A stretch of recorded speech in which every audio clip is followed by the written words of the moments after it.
La doctora Laurian Jiménez Fibi en la línea. Doctora, ¿cómo está? Buenas tardes. ¿Qué tal, Azucena? Muy bien, gracias. Qué amable, doctora. A ver, esto que dice el doctor López-Gatell, ¿es una buena noticia o es un espejismo? ¿Qué creemos, doctora? ¿Qué dicen los datos? Bueno, los datos, a ver, efectivamente comienza a haber una disminución en los casos que se reportan, ¿no? No así tanto como dice él en las defunciones, pero las defunciones se han mantenido estables. De hecho, las defunciones han estado más o menos en una estabilización durante más de un mes o mes y medio. Pero a ver, los casos, es que necesitamos entender lo siguiente: los casos aparentemente empiezan a disminuir, nada más que lo que se le olvida decir al subsecretario es que al tiempo que bajan los casos, lo que ha bajado realmente en las últimas 3 semanas y media es el número de pruebas que se realizan en nuestro país. Entonces, el número de pruebas es directamente proporcional al número de casos que se diagnostican, sobre todo cuando se tiene una propagación de los contagios tan extensa como lo es en nuestro país. Es decir, doctora, más pruebas, mayor posibilidad de positivos. Sí, claro, mayor posibilidad de detectar casos, pero a mayor detección de casos y ampliación de pruebas, también esto comienza a bajar el índice de positividad, ¿sí? Nosotros ahorita, nuestro país tiene un índice de positividad altísimo, es casi para dar vergüenza, porque tenemos un índice de positividad que están registrando hoy en los sitios como Our World in Data, que es del 62.5%, ¿no? Si comparáramos esto con otros países, vamos a poner Sudáfrica, ¿no? O sea, Sudáfrica tiene el 20% de positividad, la India tiene el 8% de positividad. Nosotros estamos en 62, o sea, completamente fuera de rango, completamente fuera de rango. Ahora, ¿qué significa tener esta positividad tan alta? Significa 2 cosas. La primera es que tenemos demasiados contagios en la comunidad. Y lo segundo que significa es que no se están haciendo suficientes pruebas.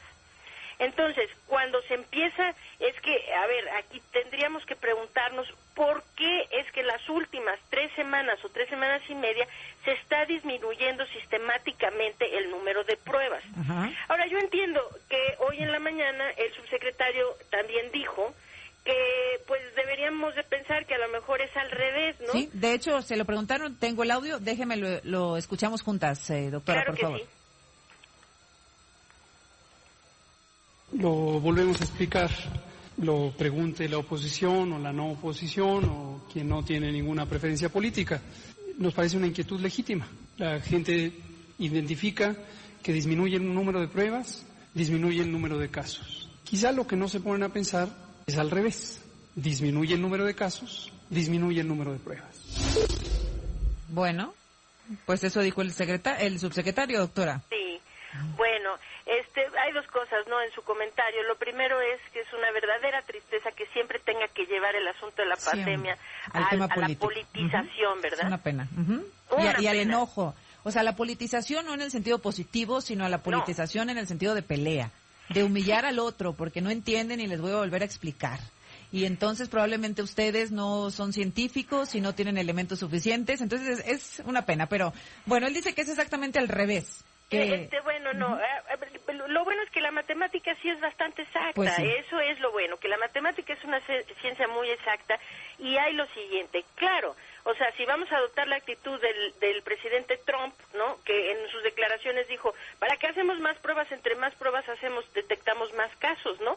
Entonces su solución es mejor dejemos de hacer pruebas y cerremos los ojos y hagamos de cuenta que no está pasando nada. Esta no es una solución, ¿no?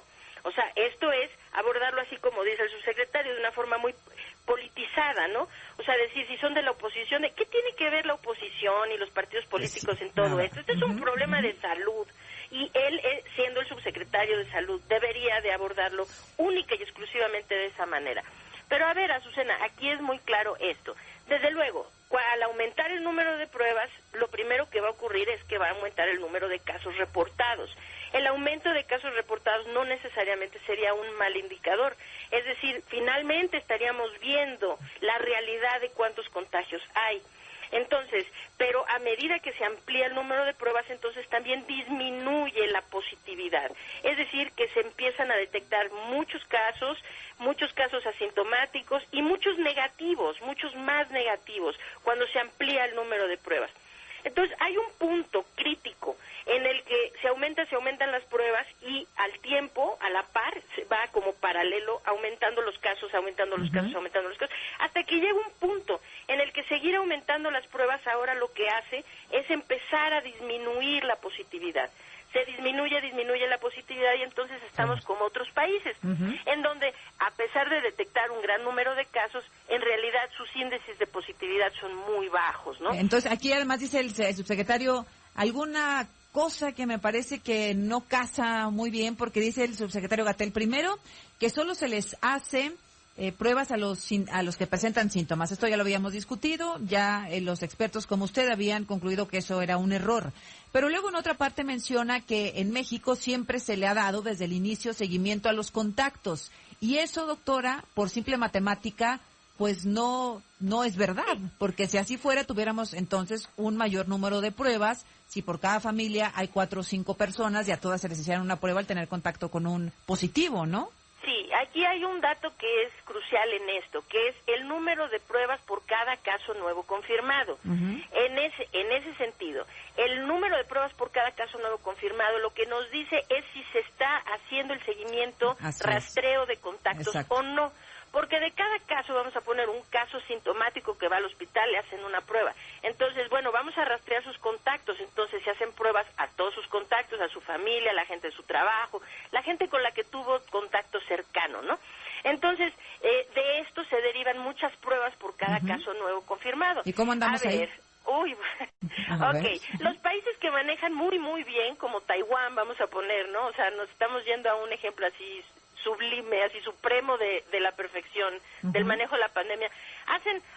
Taiwán llegó a hacer hasta 3.600 pruebas por cada caso nuevo confirmado. Esto quiere decir que de cada caso se siguieron hasta 3.500 contactos para rastrear. Reino Unido, que ahora maneja muy bien las cosas, hoy por hoy está haciendo 150 pruebas por cada caso nuevo confirmado. Corea del Sur está haciendo 103 pruebas por cada caso nuevo confirmado. Bueno, hasta vámonos a países que están batallando mucho, como India, por ejemplo, la India hace 11 pruebas por cada caso nuevo confirmado. Ahora hablemos de México. México hace 1.6 pruebas por cada caso nuevo confirmado. Entonces, decirnos que se está haciendo rastreo de contactos cuando se hace solo ni siquiera 2 pruebas por cada caso. Esto quiere decir que un caso que dice, bueno, yo vivo con mi esposa, quiero que a ella le hagan, no alcanzó las pruebas para hacerle ni siquiera a la esposa, pues. Es una mentira que hayamos hecho un rastreo de contactos. Con pruebas, no.